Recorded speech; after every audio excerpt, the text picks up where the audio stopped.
Hello, this is the PodStation by TrophiesonPSN. I'm Kryptonite Dragon. Today I'll be joined by Dante Zero and IDP for Life.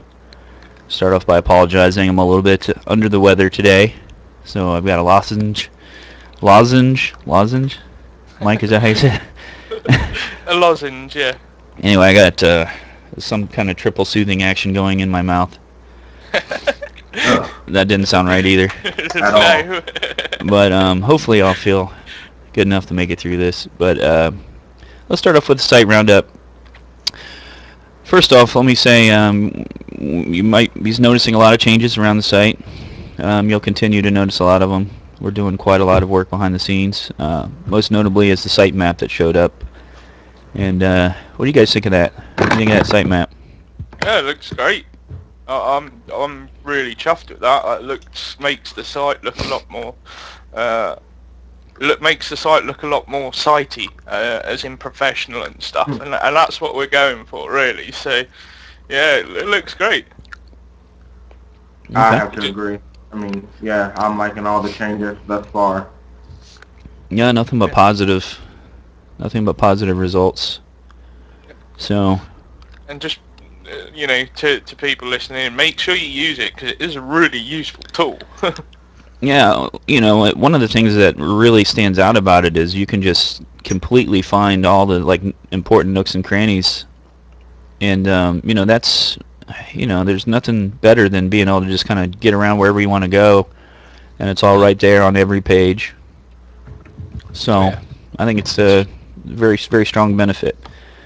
Speed up and streamline your experience, so anything that does that, it's got to be a win-win.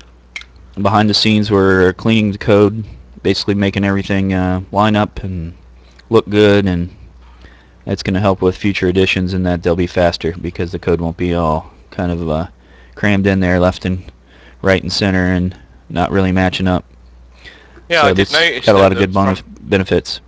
Did notice the front pages now will properly aligned and stuff like that, because I know some people have pointed it out. They were like, since the front page things, this banner's not aligned with this. Yeah. But yeah, I did notice that had been adjusted. So well, more importantly, those nav bars weren't really aligned, and now no matter where you're at, it shows how many people are in the chat on every page instead of just the forum homepage. Yeah. All kinds of things like that it's just running smoother and you might not really notice. Even a few buttons changed. Seems small, but they're big things, so. Yes, indeed. So, not much else to say. We've got a lot coming. We're going to be doing a lot with the news and comments, and actually adding some things like that with some controls behind the scenes for the staff. And we'll be then turning our attention to the front pages. All the games will be updated with a lot of information. And no longer will you just go to the games page. You'll be actually have a page for trophies and for the games and information on publishers and developers. So it's going to be very exciting to get all that information up there. There'll be a lot more to learn about a game individually. Yeah, an all-you-can-eat buffet of gaming goodness. Indeed. That's a good way to put it. So. Yep. And so enough about that. You got us a pick of the week, PSN pick of the week there? I do. It's kind of an obvious one, to be honest, but I think it definitely warrants, being a PSN pick of the week. Released on Wednesday, and it's a game called Thomas Was Alone. The concept of it is essentially you just play shapes, and you've got like puzzles that you guide these shapes through, and each shape has a certain power. So certain ones you can use to bounce to get to higher places. Some other shapes have got like higher jumps than others. Some shapes will block things so that you can then use them as a staircase. And essentially the goal is to obviously get to the end of the level and you fit the shapes into the holes. It's a charming little game. I mean, on the surface it seems pretty simple, and I probably haven't done the greatest job of explaining because you may think it sounds a bit boring, but the charm of it comes from little things like the narrative. There's a lot of reference to other games and poking fun at them and stuff. as part of the story as you go through it. I think there's even references to things like Assassin's Creed and Call of Duty and that sort of thing in it. So it is a really charming title. I mean, it only lasts you about 4 or 6 hours, to sort of play through. But, it's definitely worth people's time. It's simple graphics-wise. It's not anything totally special, but, it's just a great little fun game to play. If you purchase it, I must point this out, that it is cross-buy, where if you purchase the PS3 version, you get the Vita version and vice versa. However, there is still, like Guacamelee, there is only one trophy list for it. So if you obviously you get both versions, but you only get one trophy list. So it is worth pointing that out. And speaking of trophies, Clark's has done a trophy guide for this already, which you can check out on the site. We've posted it around Facebook and stuff, so if you get stuck with some of the more troublesome trophies, we have a guide for it straight away, which is really good. But you can pick this up for about, I think it's about $7 or $8 in the US, but here in the UK and Europe, it's actually free on PlayStation Plus. Oh, that's nice. So our favourite price, of Good course, price, isn't free. Yeah. I actually did hear about this game, because it came out it came out Wednesday. I was just on PSN, but I looked it up, and like actually does have like a story behind it, which is pretty interesting. It supposedly takes place within a computer mainframe. Yeah. So it's kind of like meta. Like I kind of like that idea. Yeah, I think I am going to check this one out just to pass the time. Yeah, I don't want to sort of give too much away about the story plot, because I think that's part of its charm as well. When you sort of play through it, you can kind of see what they're hinting at, because essentially they're giving the shapes that you play as real life names. So and those things come into play. But as you go through the story, but it is still a fantastic little game to pick up. I'd sort of been been looking at this for a while now, as one of these upcoming indie games, and I'm really glad that it's finally here. And the great thing is, I mean, certainly in Europe, is that a lot of these indie games are actually getting pushed to the top of PlayStation Plus, and still being able to offer AAA titles as part of the Plus package. So it's making an interesting contrast, when you think you get a game like, say, Batman Arkham City for free, and then you've got this little title, Thomas Was Alone, and certainly from Twitter and Facebook, I've seen a lot of people sort of raving about Thomas Was Alone because of PlayStation Plus and Sony's promotion of it. So I hope they keep that up. But yeah, it's definitely one you should check out, and I highly recommend it to everybody as just as a small time killer to check out. Awesome. So that's our PSN pick of the week. Before we get into like some of the topics we wanted to cover this week, we have some information which Katie is going to share with us about some stuff that we are doing that's site related for PlayStation Home. Yes, to kind of kick off one of the ideas I had, obviously we all have different games that we purchase. People don't purchase the same kind of games as everyone else, but we all own a PS3. And one thing about PS3 is that PlayStation Home is free.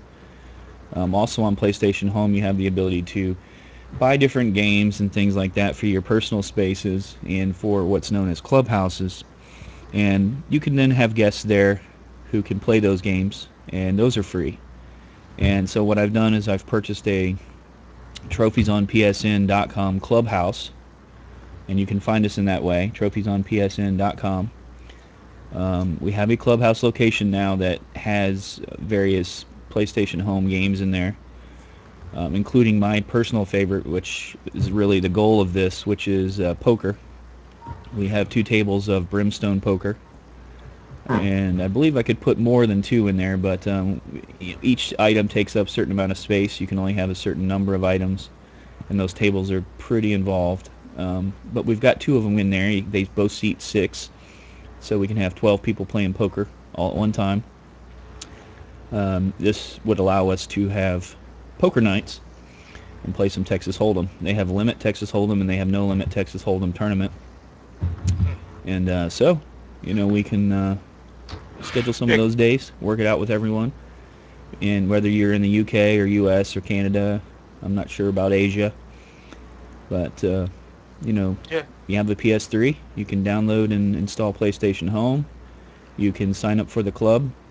I sent out a bunch of invitations last night to just about everyone on staff and some of the regulars on my friends list. And so we'll certainly have people sign up and we'll add them. I think you can have as many as 32 people. Really? I thought it was only 6. I thought it was only 12, but 32 sounds great. Yeah, you can have 32 people in a clubhouse at one point in time. But obviously we would only need 12. But there is some other things you can play. There's like a Frogger, asteroids, darts. There's a video in there. We tested it out this morning. It's great, because as you just mentioned, you had the radio and we sat there playing poker and listening to music and stuff. It was pretty cool, and I was just surprised that the actual games and stuff worked for me being in a different region. I was like, it got to about 5 a.m. this morning and I was like, I should go, but then I should really test everything out. So I played a game of asteroids and it worked, played Frogger. The darts was pretty cool, although a bit difficult to control. But yeah, it's great that we've got all these little games, and I'm sure there's more that we could probably add in there as well. Yeah. I don't have to be on. Once you're a member of the club, whenever you're on PlayStation Home, you can go in there without anyone else. Yeah. And just go and hang out. I believe you can send. I made a couple of guys, officers of the club as well already.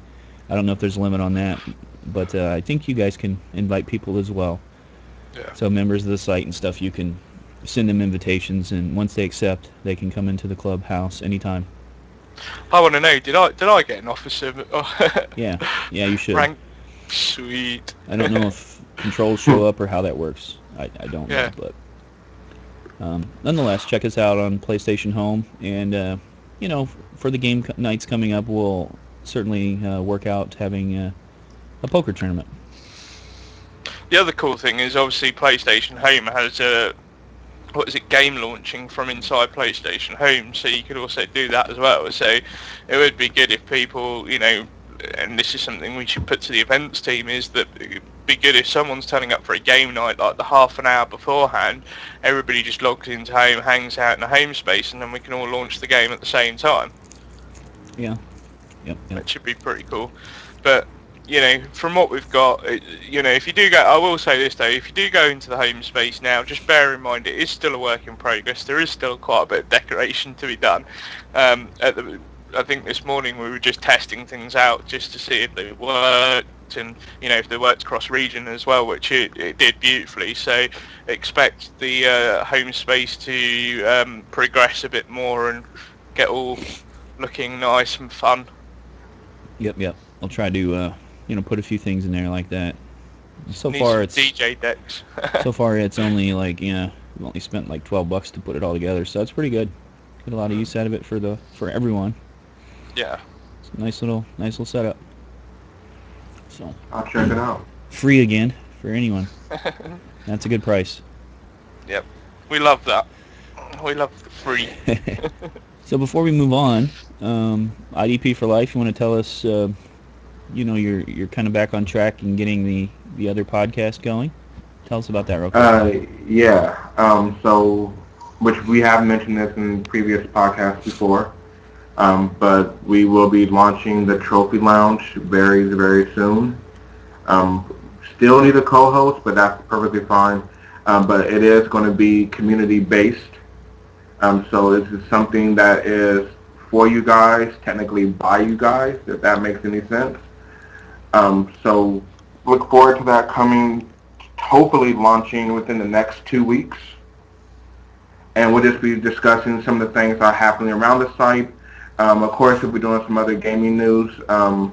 It's just going to be a little different from the PodStation.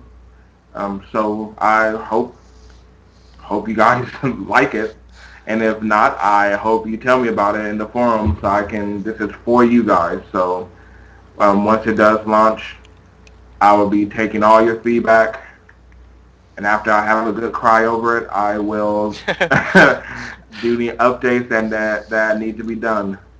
So, you know, with the Trophy Lounge, you're going for like an hour show, aren't you? So, Yeah, just yeah. something where, we'll probably discuss some quick gaming news, discuss any like popular forums that are on the site at the time, and then if I can get in contact with some of our members, maybe discuss, maybe actually get them on the podcast, So just doing so kind of more interviews and more directly about gaming reviews and things like that.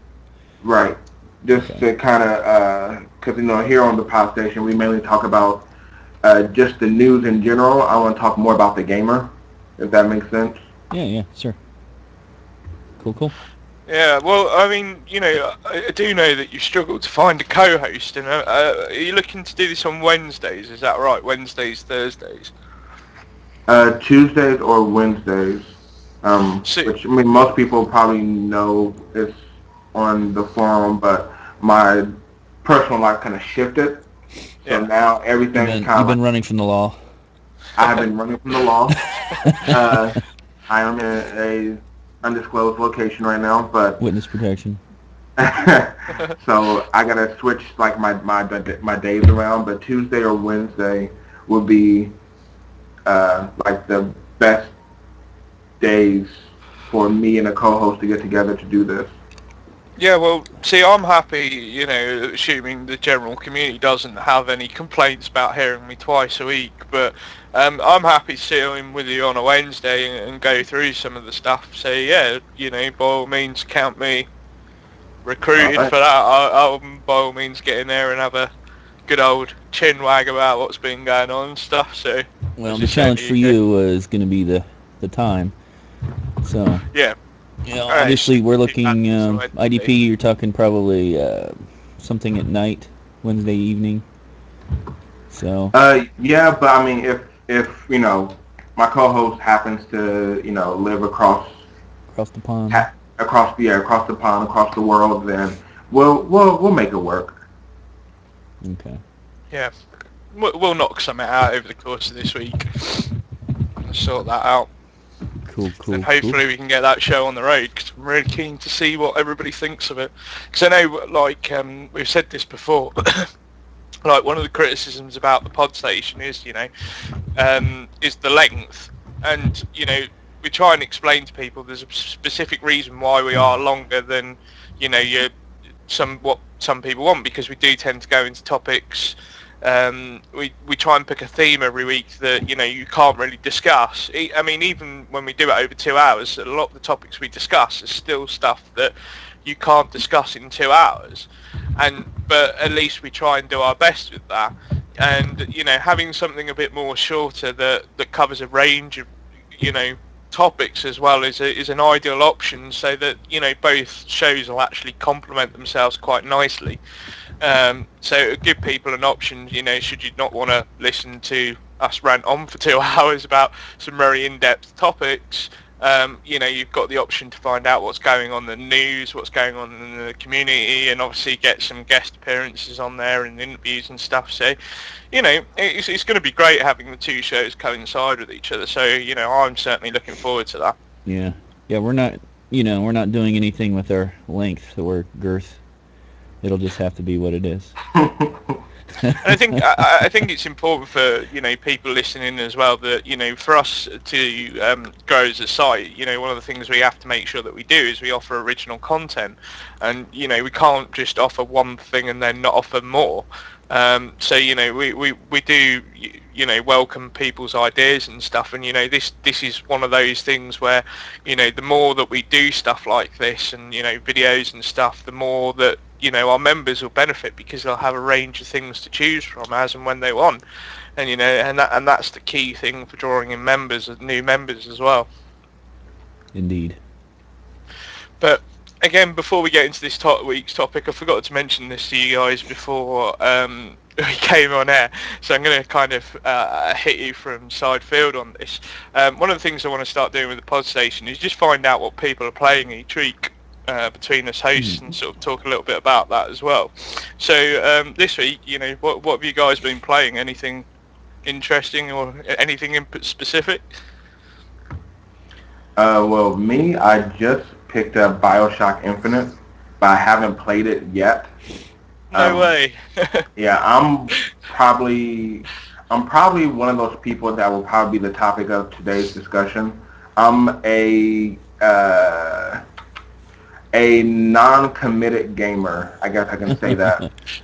To where if a game comes out this Tuesday and I want to play it, I'm just going to buy it. And I'm going back, I'll probably be going between BioShock and like an old game. Like I like to play like my PS2 games a lot still. So I'll probably go from BioShock Infinite, one of the newest, best games out there, to like an old PS2 game. So that's what I will be playing. I guess I can say that. Well, I don't know. I won't. I don't want to kind of give you any spoilers, but I can guarantee that as soon as you put BioShock Infinite in and start playing through that, you'll probably forget anything else exists, because it's that good of a game. So In the female character that's in there, that's Dante's woman. Elizabeth. Don't even think about having any. I have to admit that when I played through BioShock Infinite, I did fall in love with Elizabeth. She's just such an amazing AI character, and fair play to Irrational Games, but I think that was the point they were trying to go with. Where character, where the player would fall in love and sort of get used to Elizabeth and stuff. And I saw this on a lot of news articles as well, and reviews that when Elizabeth's not on screen, a lot of the players actually missed her. They were like, where is she? And that's kind of a unique experience for any game. I don't think I've ever played any game with an AI character and thought, oh my god, I missed them. Just mainly because a lot of the AI in a lot of games is pretty stupid. So, it's kind of a nice treat for this BioShock Infinite to have that in place. It's cool. You're definitely going to enjoy that game, I tell you. Nice. All right. Well, I guess I'll play that after I move then, so I don't mess up anything else. Yeah, as soon as you put it in, I swear you just won't be able to put it down. I found that I couldn't. I was like, I need to play this through to the end. So what you been playing, KD? Anything good? I played a little bit of Black Ops 2 in the week until I got to the point again where I was frustrated with just connection and not being able to kill people when I shot them. And why do you punish yourself with it? I don't know. I don't know. And then I played a little PlayStation Home, played some poker last night, and kicked the crap out of everybody. Yeah. I've got to admit though, it was like 5 a.m. My brain just wasn't with it. Bring your excuses, get them out. I was just doing stupid stuff. I was betting. I was raising the bet even though I had the world's crappiest cards. It was unreal. Trying to bluff me. Yeah, you're pretty good at that. Caught me out a few times, but as I say, it was 5 a.m. It's my excuse. I'm sticking with it, but I guess I should sort of say what I've been playing this week. Then obviously I played Thomas Was Alone. Really enjoyed that. I'm going to go back through that again this week, just to sort of do the trophy clear up for it. But I really enjoyed that game. It's definitely probably one of my favourite indie games this year, and I'm certainly looking forward to more indie games coming on PlayStation Plus. But for the most part, I've actually been playing Defiance. My sister was kind enough to lend it to me this week, and I've just found myself so absorbed in it. It's unreal. It's not even the story that's got me interested with it. It's the World of Warcraft factor to it. I mean, it's the only MMO that I've played that's even come close to World of Warcraft. In terms of the stuff that actually is available for you to do. I mean, there are a lot of elements in terms of exploration. You can jump in a car or a bike, and there's all this you know, it has Borderlands esque feel to it with the picking up rare weapons and, you know, going through crates and stuff. But, you know, there's plenty of other stuff to do. I mean, you've got the main story quests. You've got the Squirrels just pointed out to me in chat that, you know, there's the Arcful things as well, which is basically, you know, real time. The closest thing I can sort of say to it is it's like a raid where you just get 60 odd people all fighting this one massive thing, a massive boss fight, and that just goes on, and you can have people just walking past it randomly, or they'll jump in and they'll fight with you with it. And so on, and then there's all the like side quests and stuff. That, I mean, I've got to say, the world in Defiance, you know, even though it's only doing the San Francisco Bay, is absolutely huge. You know, and that's not even including the sort of dungeon-esque environments that you go into. So yeah, I've been playing a lot of Defiance and getting on with that. Hopefully this week I'm going to try out some of the more multiplayer offerings, because there are things like PvP battles, and you can do contracts, but there's also co-op maps, and you know, I'm just trying to think what it's called, Shadow Wars, that's it, where you get like 16 on 16 deathmatch and stuff like that. So it's really cool. I'm hoping I think I'm probably going to do a review in a couple of weeks' time of that, just to see, you know. But with MMOs, it's important never to do a review like the day after it launches. You've got to sort of play the game for a couple of weeks. But yeah, I'll probably do a review in that in a couple of weeks and see what people think of that. But you know, that's definitely something I've been playing this week, and I've been so really. Are you like doing the whole Defiance experience? Like, are you playing the game and watching the show simultaneously? See, I don't have cable or satellite, so I haven't actually been watching the show. I probably should do, and you know, I'll probably catch up on that over the internet at some point this week. But to be honest with you, I find that's a bit more distracting. You know, from the core of the game, I find all that stuff a bit irrelevant, because the game itself, you know, the actual core gameplay is just fantastically fun, that I don't really care about the main story arc. Which is weird. And they're not really truly linked like they had originally hoped. Yeah, there is. Well, the thing is, obviously, it's early days yet, so it's hard to tell. And also the fact that I don't watch the show probably doesn't help. You know, I'm sure if I watched the show and then played the game and stuff, because you know, there are cross references throughout the game, and you know, there'll be stuff in that happen in the TV show that'll have an effect on the game, and stuff in the game that will have an effect on the TV show. But you know, at the moment, the TV show is essentially just introducing the audience to characters, the plot, you know, the history and stuff like that. So it'll be, you know, it'll probably be halfway through the season before you see any real link between the game and the TV shows. And I can kind of understand that a little bit, because they just want to get audience used to watching the Defiance program before they then go out into the play the game world sort of thing. Okay, cool. But yeah, really enjoyed that. I'm definitely going to be playing a lot more of that this week. Okay. You want to mention the live stream that we watched last night? Oh yeah, Beyond Two Souls. You completely forgot about that, didn't you? Yeah, I've slept since then.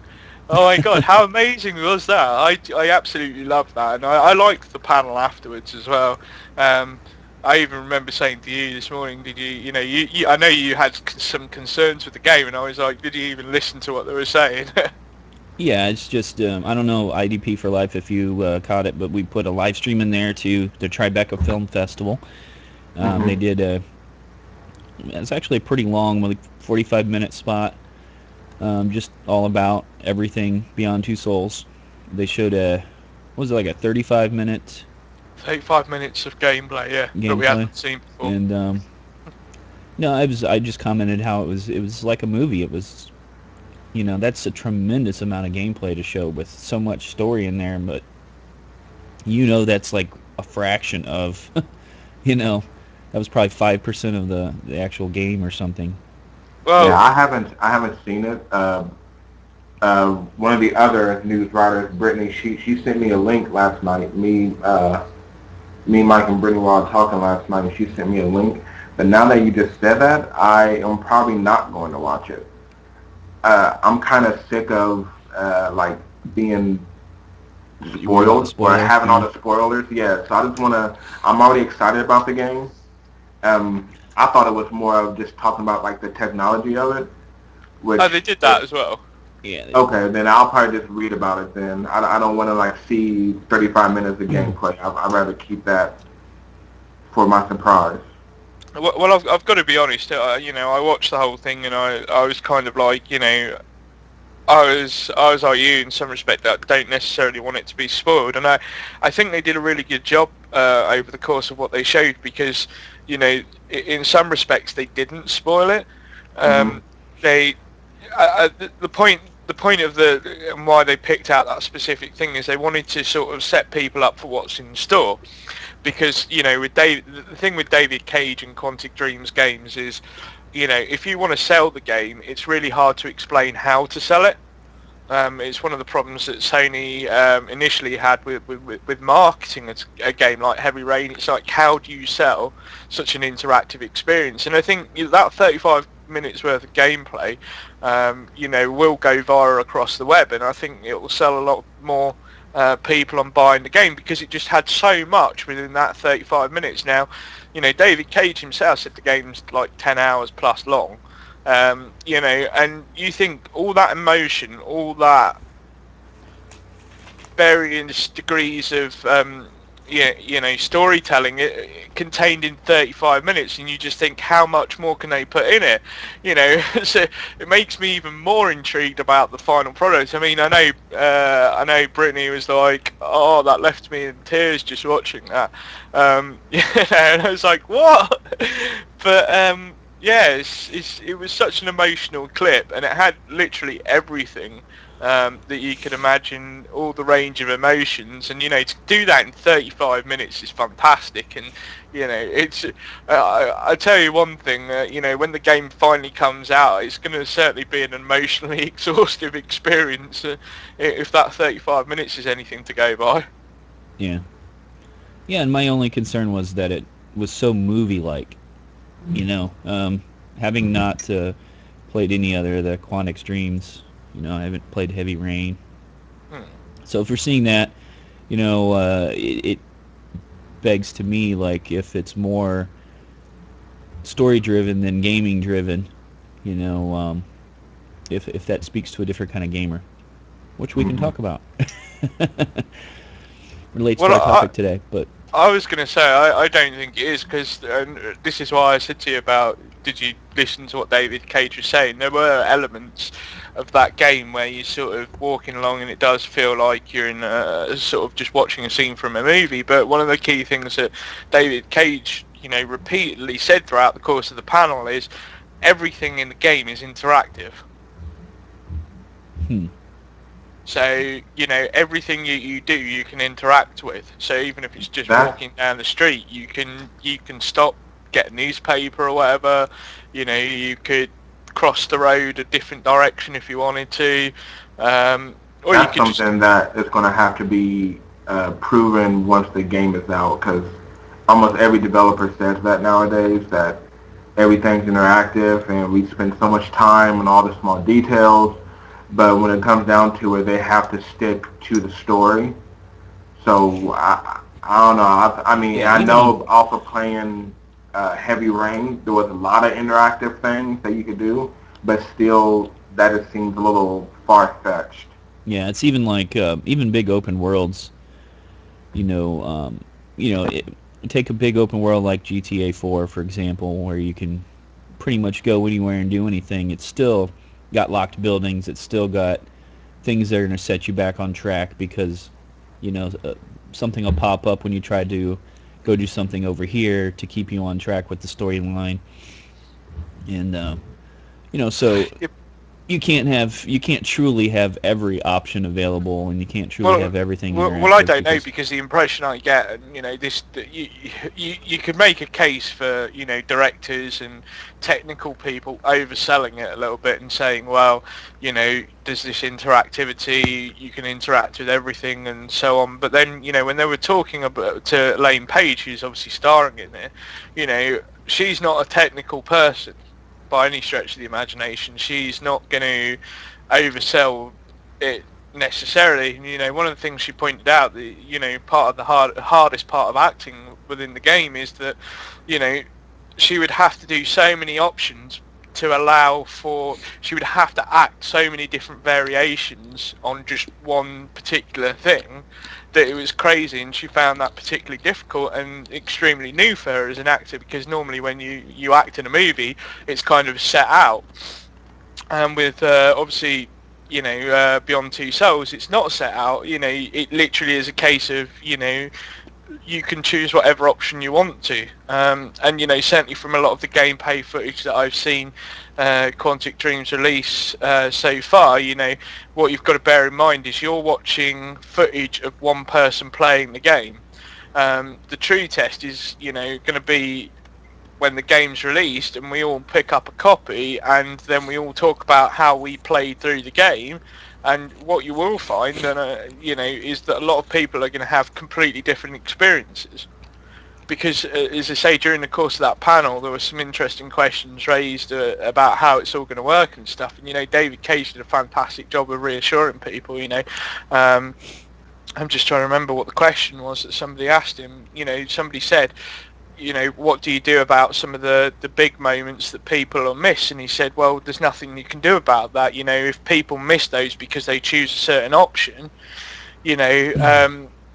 so be it. That's the way they've chosen to play the game. But when they start talking about the big emotional moments that they haven't missed, that's where the payoff as developer for him comes from.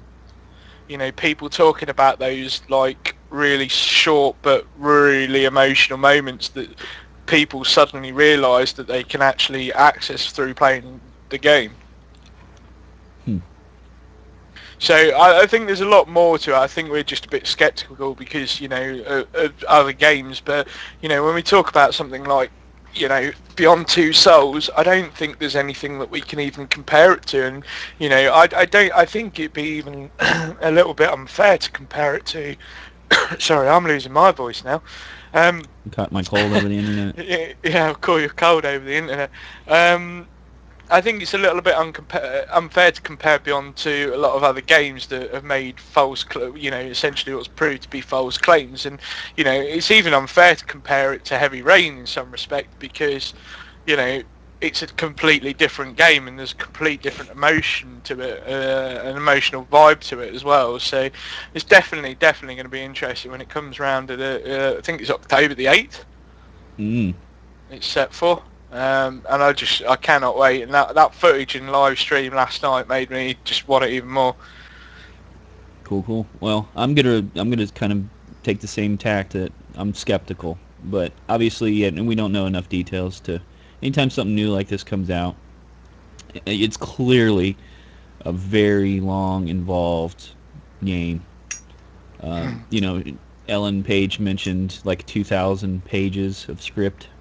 That's freaking huge. So I guess we'll see. I'll reserve my judgment until we actually know what the gameplay is. But I'll say that I'm skeptical too because anytime you do something like this, you got to kind of lead people in the direction of the story in some way, shape, or form. But definitely going to be an experience that's a little bit different depending on what kind of gamer you are. And it is worth pointing out that it takes a very special game to actually get cross-media coverage. And if you think about it, it was the first time that game footage and has been recognised as potentially being cinema worthy, and therefore for them to be able to go there and show footage at the Tribeca Film Festival and do a Q&A panel, I I think it's going to change a lot of people's from the outside's opinion on what games can really achieve. So that's a huge milestone, and I'm kind of glad that Sony and Quantic Dreams are able to work together to do that. I'd be so sad if Quantic Dreams ever went multi-platform, because we know they would lose that quality, and the relationship between Quantic Dreams and Sony is paying off in so many different ways that they're really pushing a lot of boundaries that really need crushing, really, about this whole argument of games being art and games being worthy of being considered with its cinema counterpart. So it's really interesting to see them finally do that, and I think this is kind of one of those first steps towards breaking down those barriers. Yep. Definitely. Cool. Well, we've rabbled it on a bit. Yeah, let's hit our topic here today. First, I want to point out that this is actually pretty related, because I think our topic today is the definition of a gamer and the differences between the casual core, hardcore, and I'm even going to start off by saying that I don't think that even those labels, it's hard to pin on every gamer, because one of the things that came out of this, particularly some of the discussion with Quantic Dreams, is they made mention of some stats. And they made mention of a stat that most people do not finish a game all the way to its completion. And I believe they said that statistic was about 20% on the typical game. Yeah. And with Heavy Rain, they managed to achieve 75%, if my if my memory is correct. Hey, that's exactly what David Cage said. Yeah. And those kind of things are more stand out to me in terms of putting people in understanding the gamer than in putting him into a core, hardcore, casual framework. Because one of the things that you can always, with any industry, you can say that somebody's hardcore or core based on how much time they put in, if they're able to put something down and walk away. But I think that, finishing the story, getting the most out of a game, for me, is a big part of how I frame up what kind of a gamer a person is. And I would almost say, even to the point where, like a hardcore gamer, I wouldn't necessarily put somebody in that box that plays the same game all the time. In other words, invests a tremendous amount of time into one game, Call of Duty Online multiplayer, for example. I would not necessarily say, okay, that's a hardcore gamer because they game 20 hours a week or whatever. Quite the contrary, I would say that that person's inability to actually finish the trophies, not playing the single player, not experiencing other types of gamers experiences, not trying a wide variety of genres. So before we even get started, I'm going to kind of sync that original thought process between casual core and hardcore. So what say you?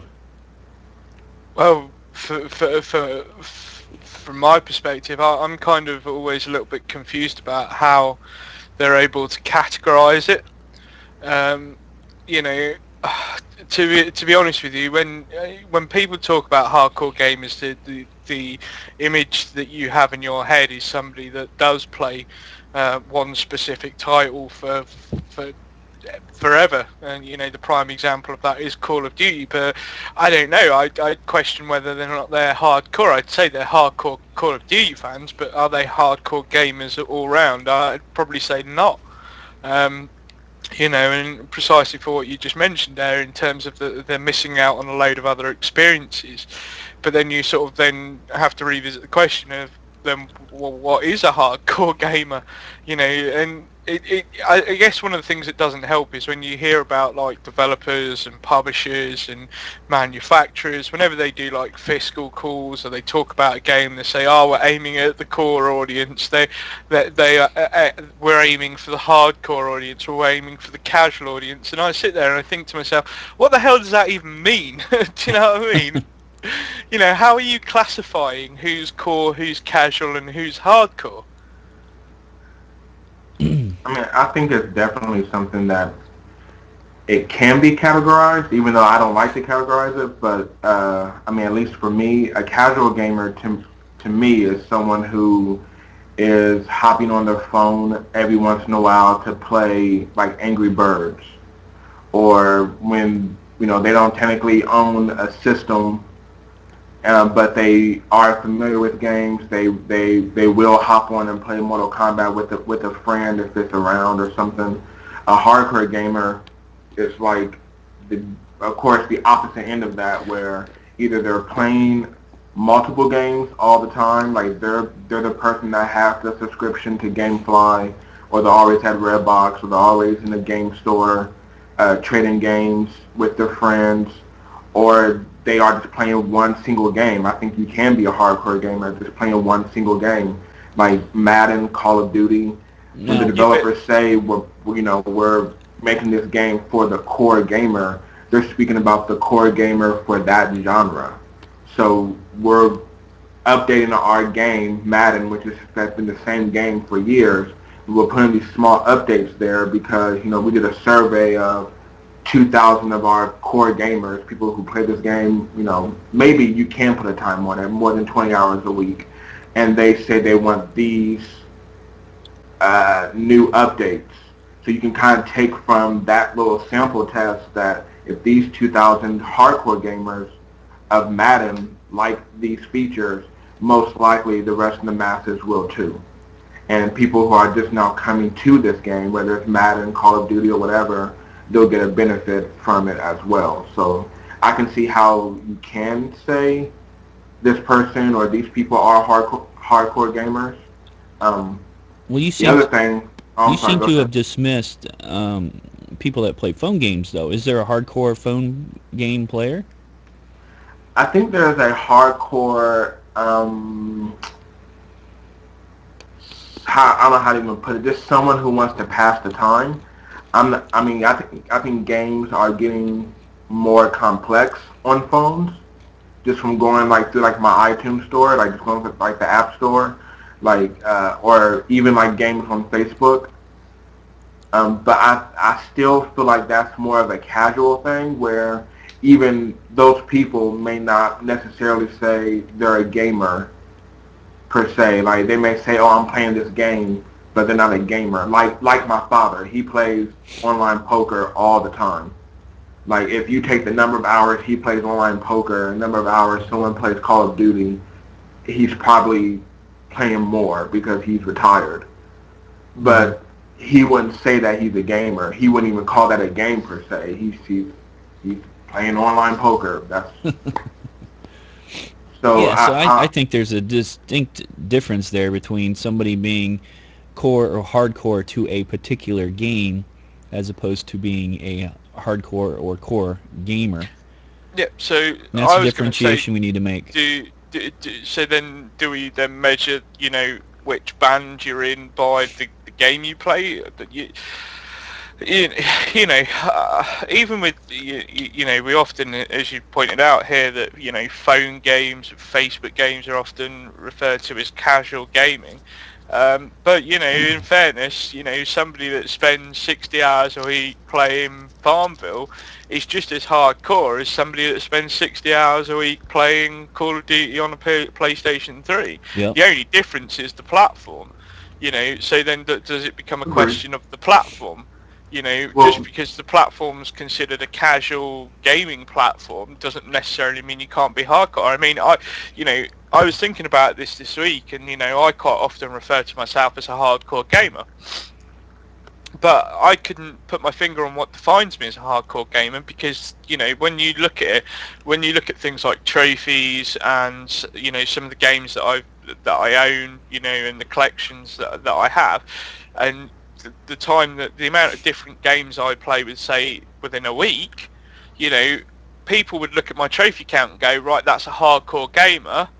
But at the same time, if I'm chopping and changing my games on a weekly basis, does that not make me casual? Because I'm not constantly investing loads of time in each title and getting behind each title. I'm just kind of playing something, moving on, and so on like that. So there's a paradox there because it's kind of like, well, you look at something like the trophy count and go, well, that's a hardcore gamer. But then on the reality side of it is that I'm chopping and changing games so many different games a week that essentially I'm a casual because I'm not playing those games non-stop 24/7.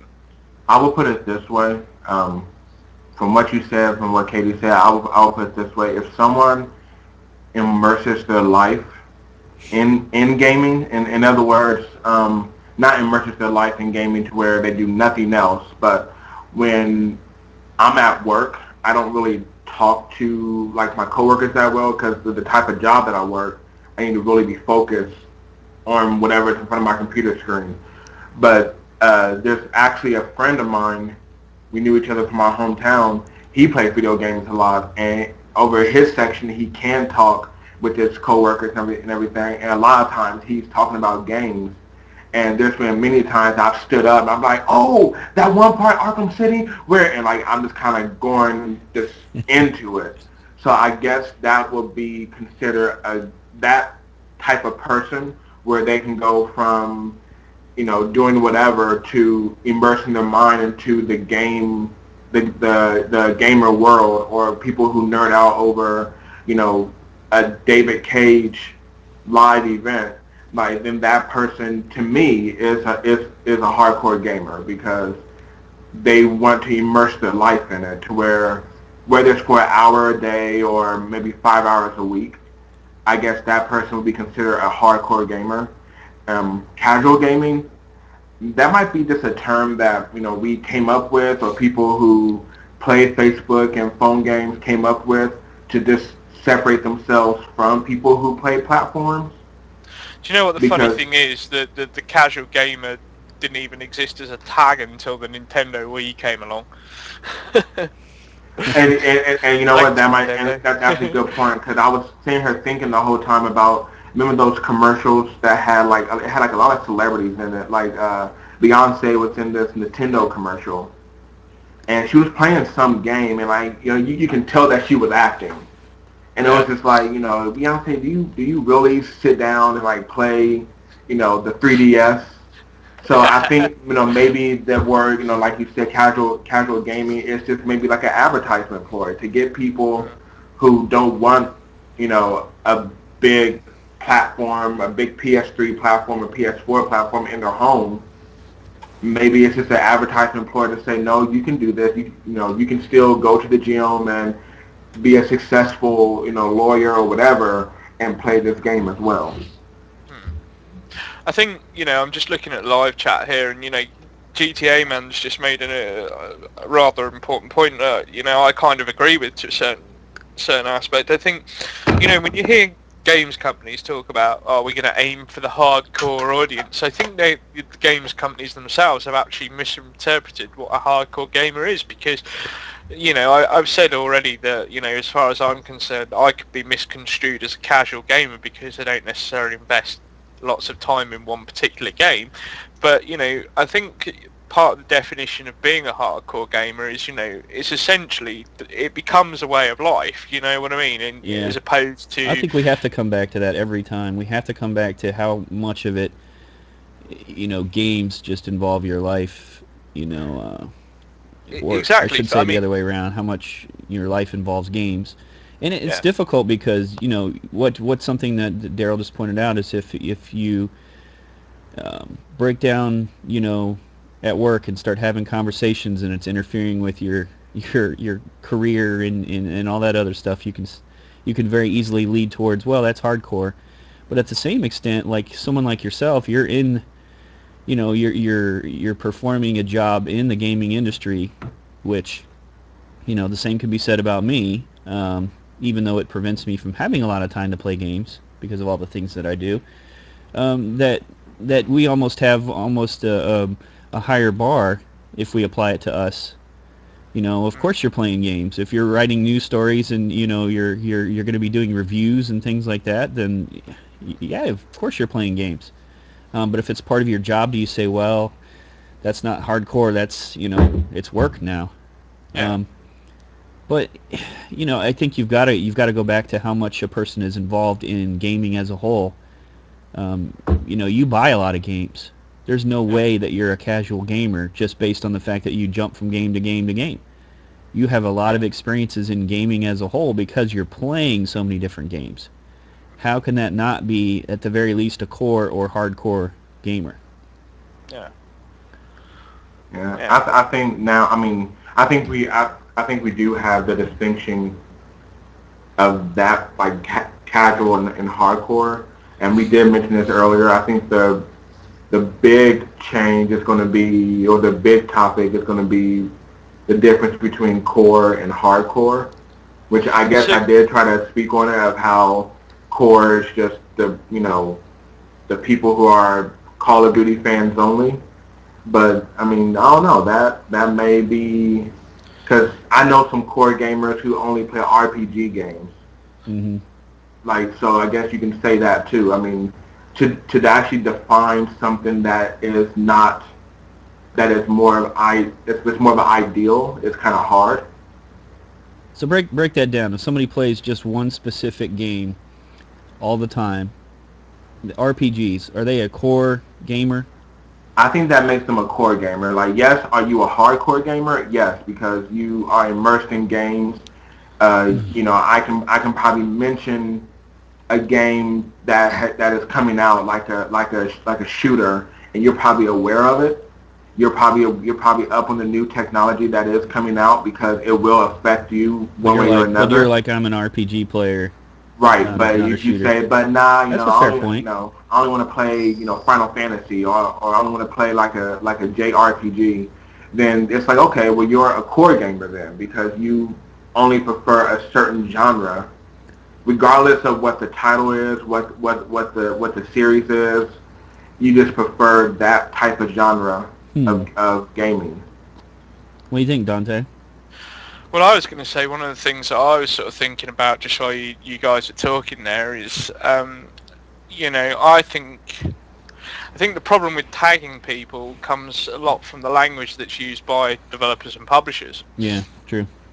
And I think this is where you get the confusion, because, as I say, there are occasions where, say, for example, we have to sort of pick this up, but Activision and Call of Duty, they'll go, oh, we've put in so much stuff to cut, for the hardcore audience. Yeah. And you sort of, they don't say our hardcore fans, they say the hardcore audience, which is, covers everybody that owns a platform for that they can play that game on. And EA are probably guilty of doing that a lot with their games as well. And I think the key thing is, is differentiating, because, you can be a hardcore fan of something. That doesn't make you a hardcore all-rounder. That just means you're totally, you're obsessive fan about that particular thing, not as the whole industry, and I think that's what makes me slightly different in terms of hardcore, because excuse me, I'm kind of obsessive about the whole industry and games, the playing, the ethos behind it, the thinking, the development, technology and all that. And as well as all that, I actually play the games as well. I don't invest particularly huge amounts of time in certain games, but at the same time, I would say someone like that is what is classed as a hardcore gamer. The trophy count thing doesn't even come into it. That's still irrelevant, because as I say, overall you've got to look at the bigger picture. I buy the collectibles, I have keen interest in how things are written, production, playing. Once I sit down and play a game, I don't just think about the ending of the game that I've just played and move on to the next one. I think about everything that went into that. And so that's where I would class a hardcore gamer is, as opposed to spending 60 hours on Call of Duty and thinking, yeah, I've got a kill to death ratio of 10-1 or something daft like that. Does that make that person a hardcore gamer? I don't think so, because they're just a hardcore fan. They love Call of Duty, they love everything about Call of Duty, and that Call of Duty can't do anything wrong. Mm-hmm. Even if it's a rubbish game, people, that fan's still going to go out and buy the next Call of Duty. So are we right in thinking that a hardcore gamer has to really experience a lot of different games?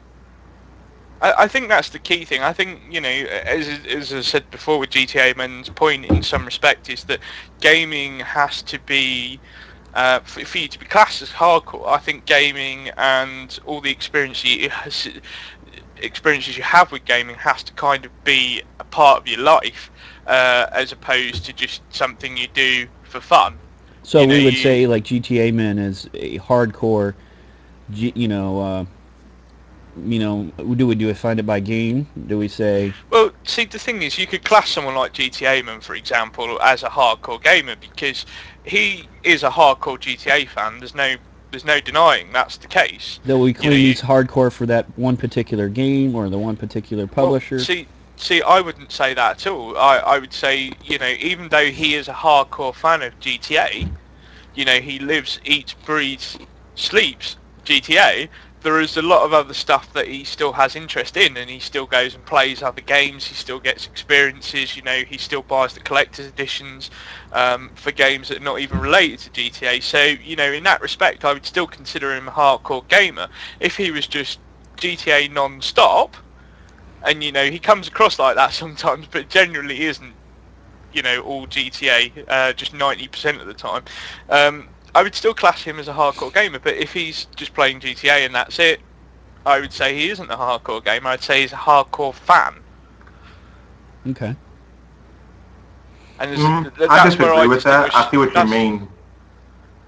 yeah. I see what you mean. I do it's a valid point. I do disagree with that though. But It's a I don't tough know. distinction to make. It really is.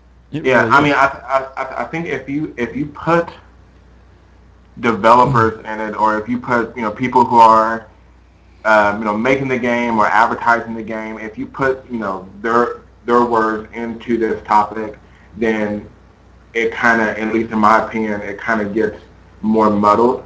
If you just stick it with the gaming community, as in people who play games or people who are interested in games only, not the people who make them or who need to sell them to make money, then I feel like, a hardcore gamer is anybody who, once again, just immerses themselves in the game. If I go up to somebody and I ask her, hey, hey, what's your name? And she says Zelda, I'm like, okay, either you're a gamer or your father and mother were gamers, because the name. At least that's what I'm going to think. And I might be right, most likely, if her name is Zelda. But people who sell games and make games, they're going to say, this is for the hardcore gamer because they want people to feel included. If they say, Beyond Two Souls is only for the hardcore gamer who wants to experience, a cinematic action story or whatever, A, already want to play the game because of the graphics and like the new technology, but B, it's all about being included now. So, yes, I'll buy the game, so you can consider me a hardcore gamer, but it's more of just when you hear about a new game coming out, or when somebody talks about an old game from way back when, do you get excited?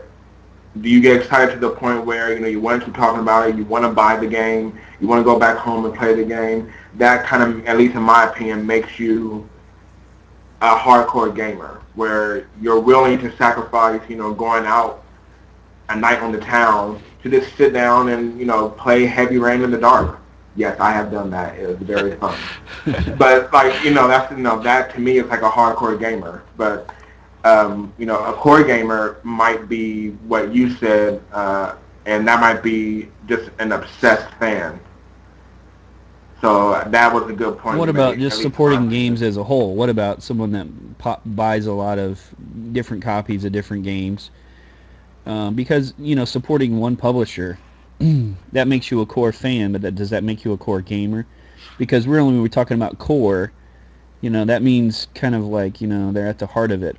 They're in somebody that experiences a lot of different games. I would say is more going to be a core gamer than anything, because those are the people that are kind of in the know and they're sampling everything. See, I don't even know what the hell core gamer really means anyway, because in my definition of core gamer, a core gamer is anyone that owns a gaming platform. Essentially, as you say, they'll pick up and they'll play lots of other things, but essentially they've got to have something to play it on. So as soon as you buy that, you buy that system, that device, you become a core gamer, because the games publishers and stuff are going to target you to sell games at you. So therefore, you do become a core gamer. Yeah, but what if you buy one game every 2 years? I guess is my thought process. You can have people that you're still a core gamer because you've invested in the system in the first place. Yeah, And don't know that you're I believe making that. you're making Yeah. the publisher work to advertise to you and sell games to you. Yeah, but if I'm not out there watching gaming videos or playing any games, I'm not being exposed to that. It's hard to reach me. I'm not my core base that you're going to, reach out to with advertising like I will to a Dante who's buying a couple games a week.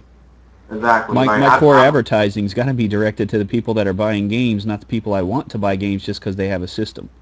Yeah, I'm going to stick to my original thing about core gamers, that they are the people that developers go to say, what did you guys like about this game? What did you guys hate? Like those like Call of Duty or GTA. I would say, a core gamer, just a generalization, is like the college student. You have many hours of time to do absolutely nothing. You have a little bit of money in your pocket, so come buy this game, come buy Call of Duty, or come buy Halo or whatever, and when you buy this game of Call of Duty, you're also going to get a case of Mountain Dew. You know what I'm saying? Like you can kind of tell what the core gamer is, or who they are trying to make the core gamer, by the advertisements that go along with it. Like Defiance, they would assume the core gamer are the MMOs players, and also people who like to watch sci-fi, like to watch. It's maybe just going to be a huge stretch. It might piss some people off, but people like to watch like Doctor Who or something. Like they're trying to connect those two worlds together through your television and through your through your PS3. So I feel like you can tell who your core gamers are based off the advertising. Yeah, but here's the thing with core gamers, and it's worth pointing this out. I very rarely hear the term core gamers when it's not mentioned along the same phrase of core install base. Explain. Well, usually when people refer to core gamers, they then start talking about their install base and the core of their installer base. And see, this is where the logic for me dictates what a core gamer is essentially anyone that has the platform. They're going to market, because at the end of the day, if you're a hardcore gamer or a hardcore fan, publishers know that regardless of what feedback they get, they're going to go to the hardcore fans of the series or hardcore gamers first before they even ask the core gamer what they want changing or improving and stuff. That's just the way it is. And we see that a lot. They'll always ask for fans or hardcore gamers for feedback, but they won't necessarily go to the core gamers. The core gamers are the ones that really where and we've talked about this with Sony's advertising before, in some respect that Sony needs to advertise more to the core gamers, the people that have bought the systems but not utilising it and not sort of pledging allegiance to certain franchise, or not necessarily hardcore in terms of buying new games every week, but that's where their marketing needs to be, at that core base. And that's usually what they refer to when you're talking about the financial implications and sales stats and all that. And when they tend to talk about that, that's when they start referring to the core gamer. You very rarely hear it outside of those conversations. I don't know, and I'm sure we're forgetting some designations too, because I've heard the term social gamer thrown around a little bit, and we haven't even mentioned that. But what about, let's talk about some of the, with the esports, the gaming leagues and stuff popping up. How does that affect your opinion on what is a core gamer, a hardcore gamer? and how are they fitting into the role of like changing gaming overall? Is this going to start becoming more and more of a sport, a career? Are we going to, is this going to pop up in the Olympics one day where you're going to have like, a gold medal in Sony PlayStation gaming? What's where's this leading and how does that fit in? And so what, Olympics, no. if it goes to But the Olympics, I'm totally trading up for that. I think, like at least me personally, and maybe there's some people on here or people who are listening to this, people who are on trophies who do this as well. But I do CrossFit, and CrossFit in the past I think 5 years, or if you know what CrossFit is, it's just you know what, just look it up, man. But but anyway, I'm I British. I do. have no idea what CrossFit is. Come on, It's expand up. all over the world, but basically it's just like a lot of different movements, like gymnastics, Olympic lifting, all these different movements put together to give you like a very uh, just a very good workout. It's always changing, yada yada yada. So it's a But pick and mix bag of, You exercise. it used to relate really to cross training where you train in different elements so that your body doesn't get used to doing the same kind of thing, because if you get bored, the idea is there you that go. you don't get as much gain. Like doing the same So motions, and you should mix it up, right, so and like that's been around supposedly since like the 90s, and then like around 2007, 2008. It was 2008, excuse me. They made a CrossFit Games, and it was just for those people who actually do those exercises, who actually are part of a CrossFit gym, and now it's trying to grow exponentially to like now Reeboks is a sponsor, and they have all these other sponsors, and people are sponsored athletes in CrossFit. I think whenever you have something that can take off and actually get a lot of people's attention, just like gaming, then you will get those, competitions. It will become a sport. Now, will it ever be in the Olympics? Absolutely not. I mean, that's I don't think that would ever Well, I fly. don't know. But will we start seeing? I don't Will think we it's that start far seeing? fetched. I was I going to think say, that's is I it think that's really that hugely far far. fetched? I think that's hugely far fetched. Hugely. I See, think I wouldn't, Olympics is because more about. I mean, not that the things that people do when they're in like these video game tournaments. Not that it is not amazing, because it is. But the Olympics is something that goes back to ancient Greece. It's about being the best human you can be. I would You're assume. focusing on the physical, though. Don't we already have sports that are, if But you're, that's on the what the physical. Olympics is, though. It's purely based off the physical. So will we ever see Mortal Kombat tournaments in the Olympics? No. But will we see Mortal Kombat tournaments having their own event? I do believe yes. Like, and will it be like a big event? Yes. Will it probably end up on Spike TV? Yes. but there's a Uh, number of sports though that don't require so much the physical as they do the mental capacity, and it's like like take shooting for example, something I like to do. If you're shooting a weapon, and Dante would have no idea about this, but if you're shooting it for the sport element, it's concentration, it's breathing. You can be in the best shape possible, or you can be in the worst shape possible. It doesn't really affect your skill level there as much as training in that element does. And Same that's I where with I mean, things but like, I mean, same I see with what you like, mean, but same with that's like things like bringing archery and golf.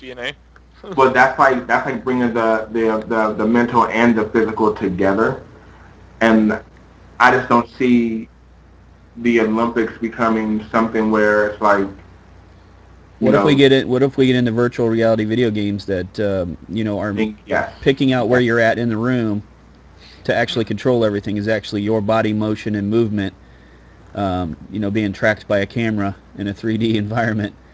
Olympics, no, still in my opinion. Huge event, absolutely. Would that be something that I would actually pay for? Yep. But would it be the Olympics? I mean, one, I'm not on the Olympics committee. I mean, but I just don't. I think the Olympics is Yeah, but okay, just let me put it's this just for, too broad of people. Just too many people to say, let yeah, me would you pick do another that? sport that's perfect for that.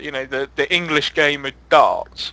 for example, it's not physically demanding. You know, you look at some of the people that play in the Darts World Championship, they're not thin by any stretch of the imagination, and they can quite happily guzzle, you know, several gallons of beer while playing a game during a major tournament. But you know, there is a legitimate claim for it to be included in the Olympics because of the prestige the sport has. You know, and even though, you know, there are other issues around the health aspects of it around it, it doesn't necessarily make it any less of a sport. And, you know, that's something that's being seriously considered for the Olympics. Now, you know, as you know, KD said there, you know, is it really that far-fetched when you think about it? Because this is one of the things we wanted to look at, which was, you know, Major League Gaming, for example, and the esports sector is growing at an exponential rate. It is crazy. You know, EA have said several times every year when a new FIFA comes out, you know, there's always this FIFA Interactive World Cup. You know, there's already a virtual version of something that's real. You know, football has its real World Cup, and it also has the virtual World Cup every year.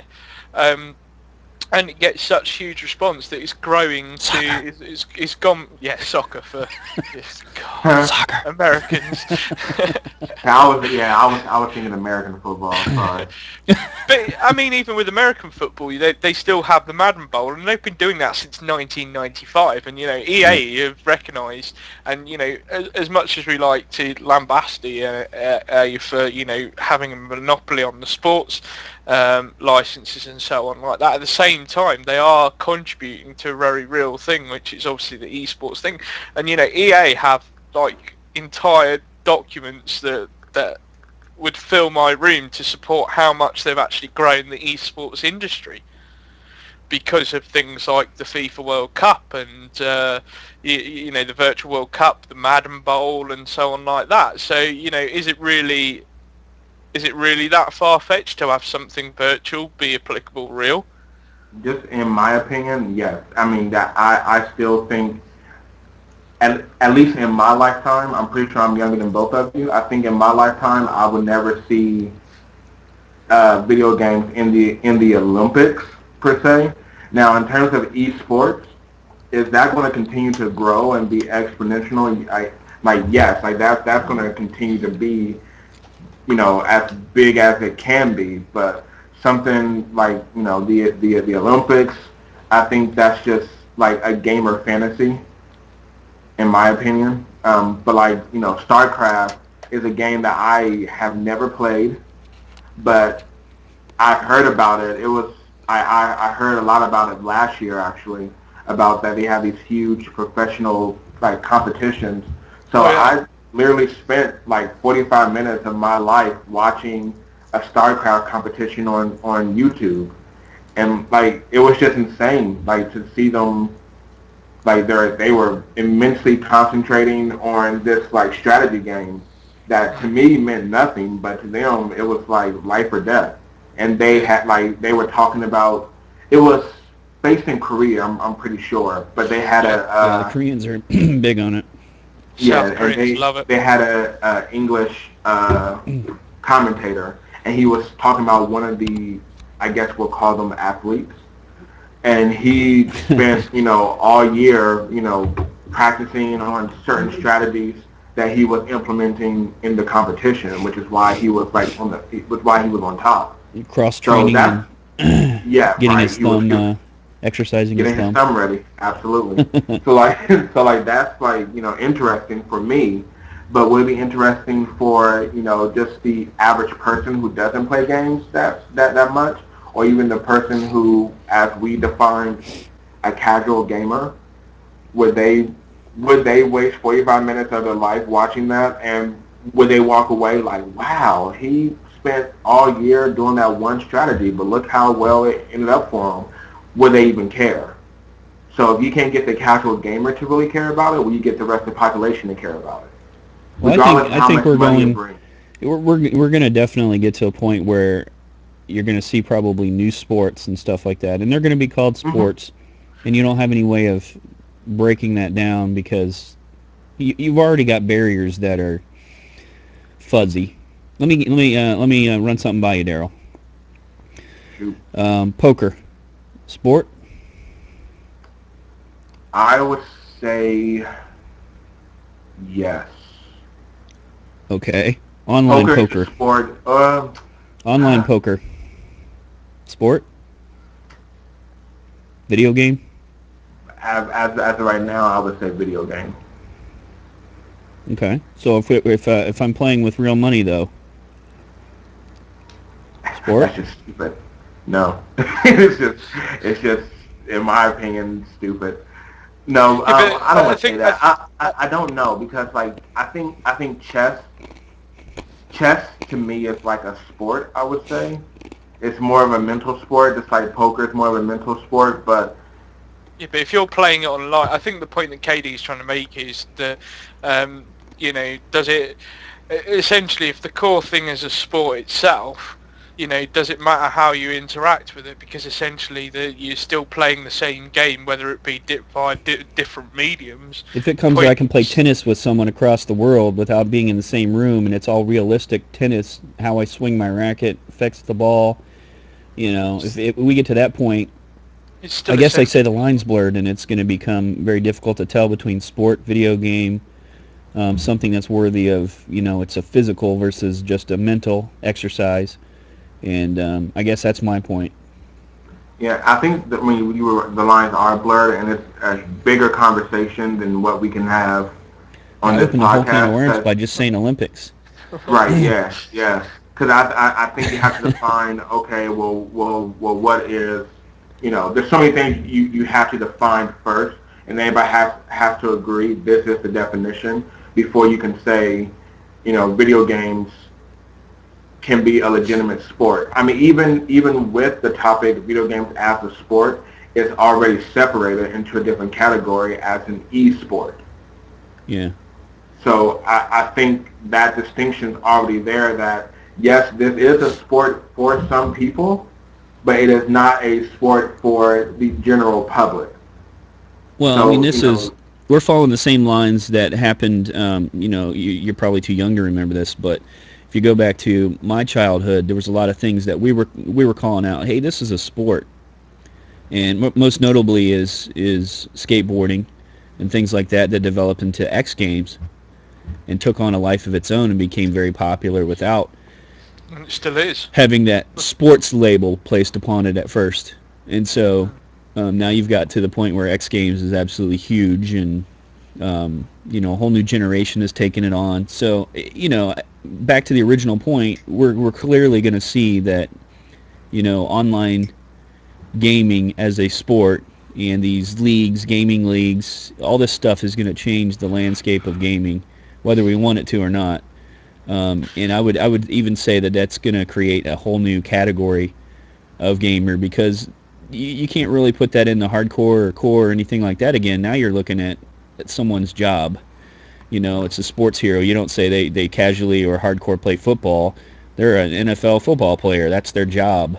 That's their... So let me put this to you then. With esports being an increasingly popular thing, do you think it's legitimate though in terms of, if someone's going to train for 6 hours a day to play a specific video game, and they go out and they get the sponsors and they win a tournament and they win $100,000 check or whatever, do you think this is something that, that people are going to sort of watch, and I'm not just I mean, obviously there's going to be an audience from, gamers are going to be looking at it with interest, but I mean just average Joe public.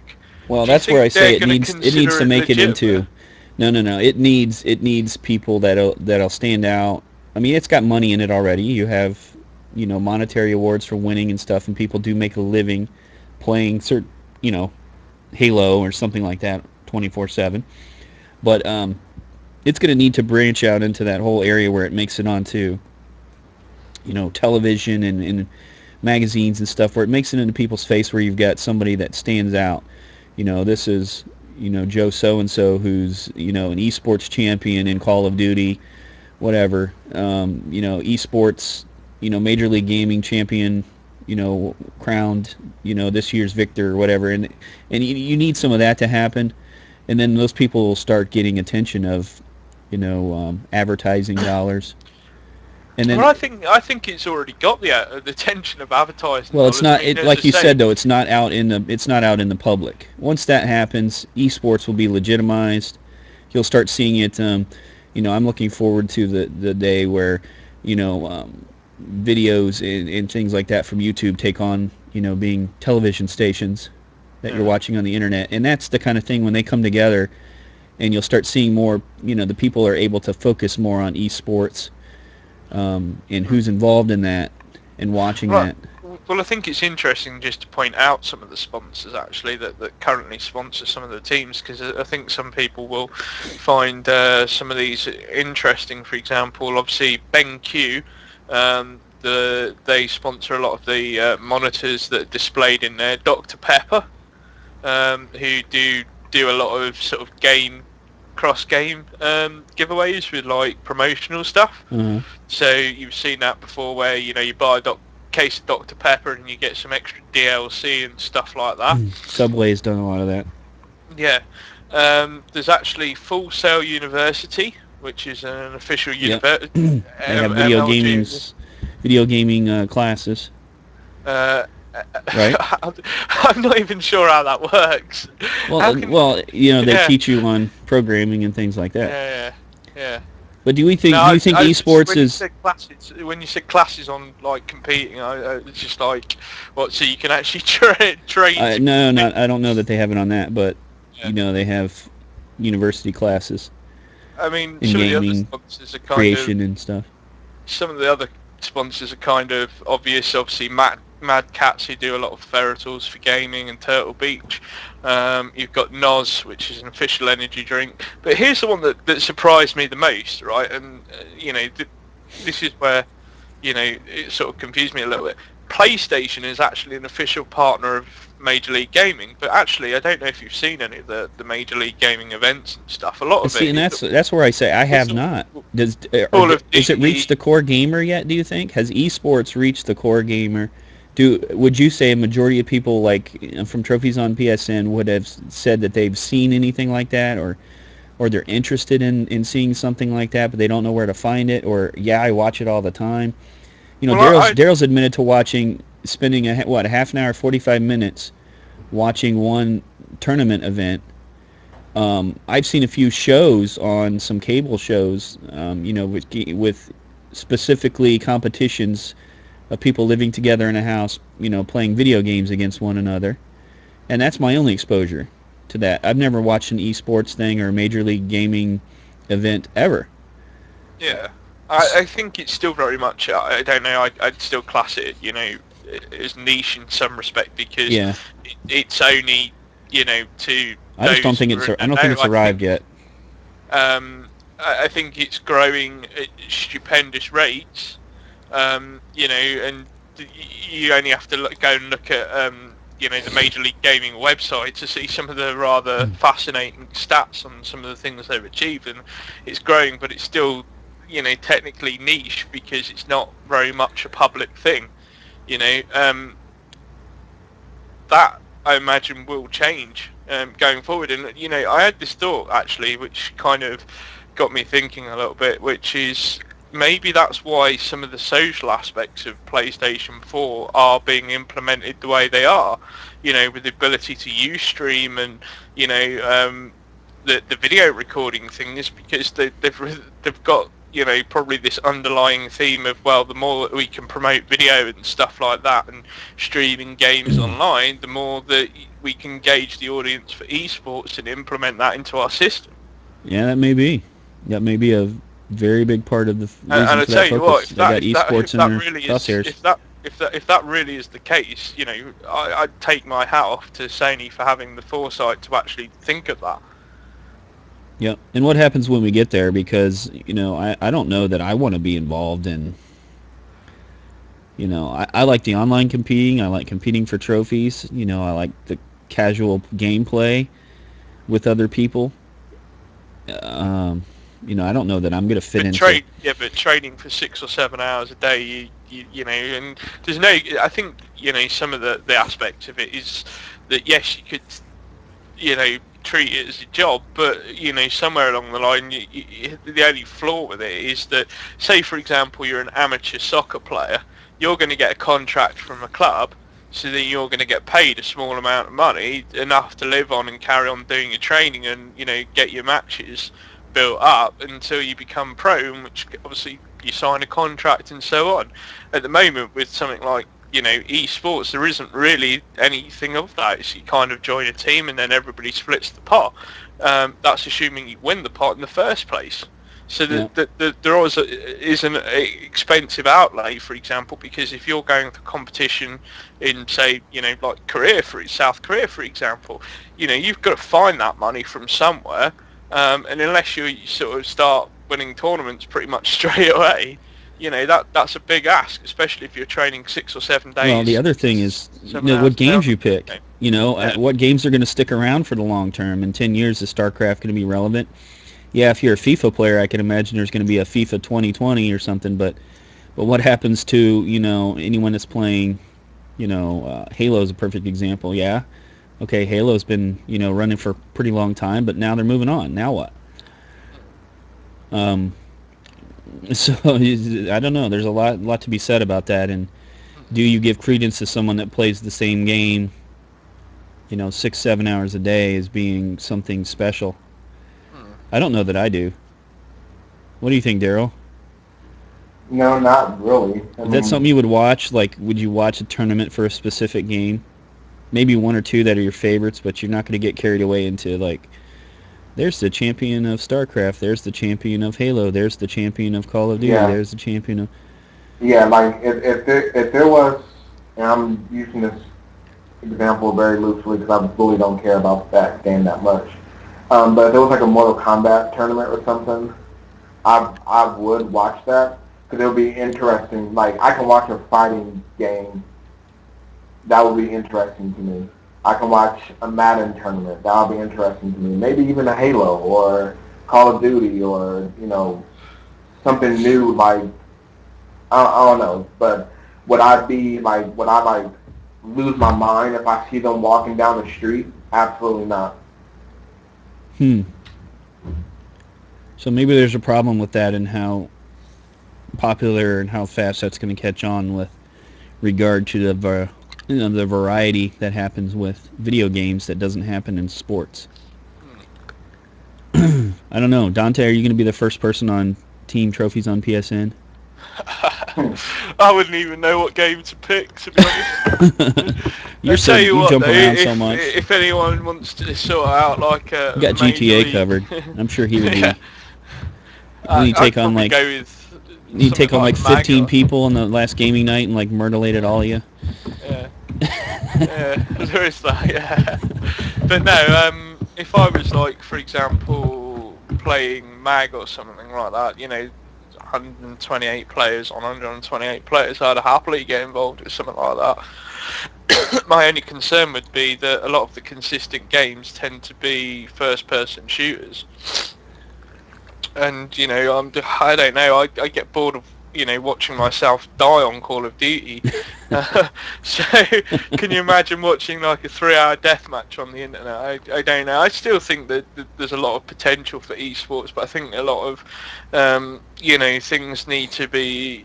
There's still a lot of kinks that need to be worked out. As I said, there's obviously the fiscal side of things, which is obviously if you're going to, you know, take it on as a legitimate career, you know, there has to be that same sort of, you know, grassroots backing up in the same way that, say, soccer or, you know, American football or basketball or something does, you know, where you're able to earn a bit of money to keep you going, to keep you training, to cover your transport, that kind of thing, and then obviously, you know, then really compete for the top prizes.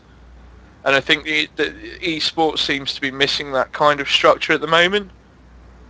And I think that's where it's falling flat on its face at the moment, certainly for mass market appeal anyway. Because at the end of the day, I mean, I can imagine, you know, for the teams that do compete at the moment, it's probably been an extremely difficult road for them to travel, especially with getting, you know, enough interest from sponsors and stuff. You know, I can't imagine just walking into like Sony's Soho HQ saying, "Can I speak to your advertising or sponsorship manager? Look, I'm starting a team. Can we have your sponsorship?" Do you know what I mean? It'd be extremely Security. difficult to get in. So, you know, it'd be interesting to revisit. I'm curious to see how this year sort of, you know, is going to have an impact on MLG and stuff like that. I mean, you know, with a new console coming out and all the hype, I'm just wondering if the interest in esports is going to die down for a little bit and then kick on again next year with the new platforms. It'd be interesting to see what their impact they have on the sport as a whole. Yeah. If any. So, but you know, if anybody, I will say this: if anybody does want to learn more about esports, obviously there's plenty of sources on the internet. You know, you can check out MajorLeagueGaming.com. You know, for more information about what goes on there and the leagues and stuff. And there's quite a vast array of information on there. Should you want to sort of look at seriously taking that up. And it is also worth pointing out that there is also a UK version of that as well. So this isn't just an American only thing. There is a wide variety of audience across the world. So you know, do look into it more if you want to, and we'll try and get some website links posted up during the recap later on this week. You're gonna call it football over there, right? Football, yeah. UK's gaming league's gonna be called football. Oh man, you and your daft names for sports. We had this discussion yesterday, didn't we? Yeah, we did. Just like, American football should not be called football. There's hardly any kicking in it. But we said handball was taken. Or handball's taken, so it's got to be running ball. Run ball. Run ball, yeah. We came to the conclusion. Now we just got to get everyone else to switch over. Because the funny thing about English football, or as you call soccer, is that you actually have to use your feet with the ball, so that's why it's called football. Mm-hmm. Kind of just fits. So what did we determine? We don't know what kind of gamers or what. I think we don't determined... know where Major League Gaming's going. In this conversation, yeah, that's kind of where we went. And I think we determined also it depends on you, the person. Yeah, Whatever I say everyone's got to take their own. You got to take your own stride in what you get out of gaming. I think if you're not enjoying it, whether it is your career or you are a casual gamer, you know, it's your enjoyment factor. And you know, I don't think you can put people in a box as easy as we have attempted to with names. You know, if you like a certain genre or something, play it. Yeah. You shouldn't let somebody tell you got to play everything to be a core gamer. If that's your style, you know, just to play one thing, then more power to you. Mm-hmm. You know, maybe we'll see you in the Olympics one day. Just remember to pick up an indie title here and there. There's Dante's just buying everything. Well, no, IDP hasn't even taken the dust jacket off of, you know, BioShock Infinite, and you know, here we are. We're just kind of like.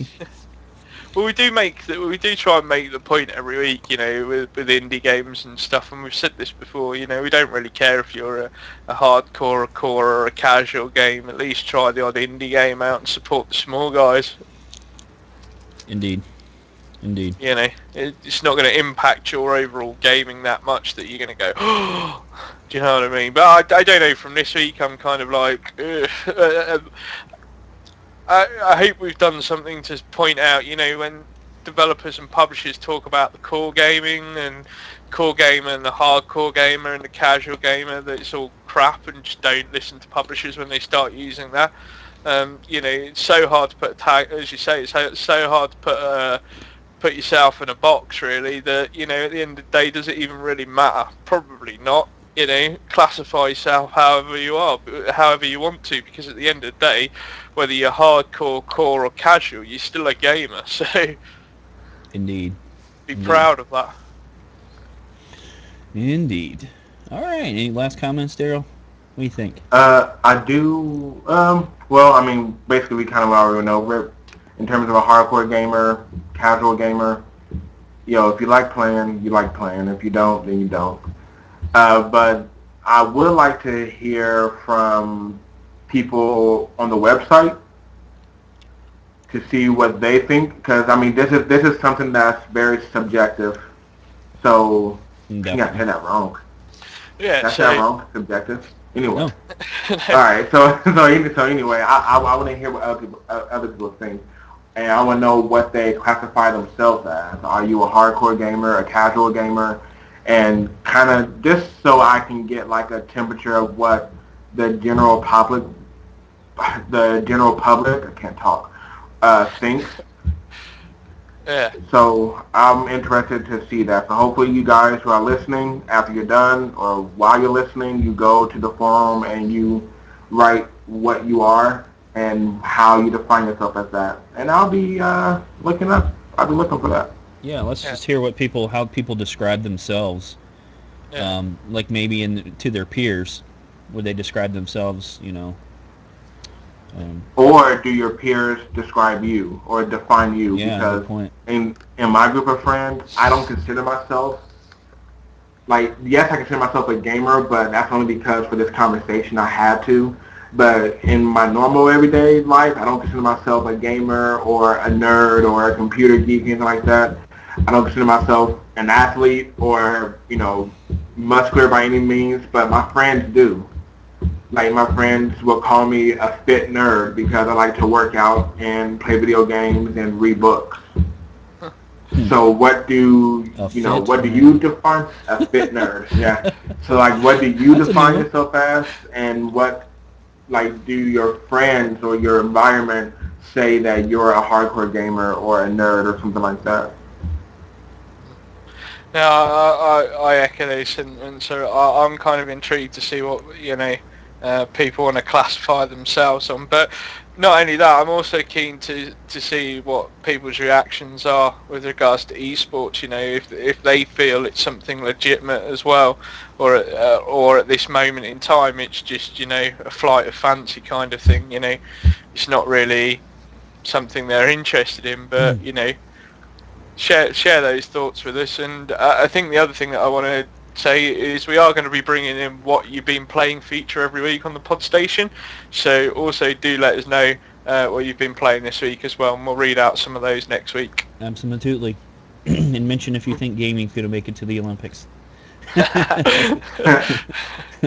All right, folks, thank you for joining us. We hope you have a great day. This has been the PodStation from Trophies on PSN, and I'm going to go train to be in the Olympics.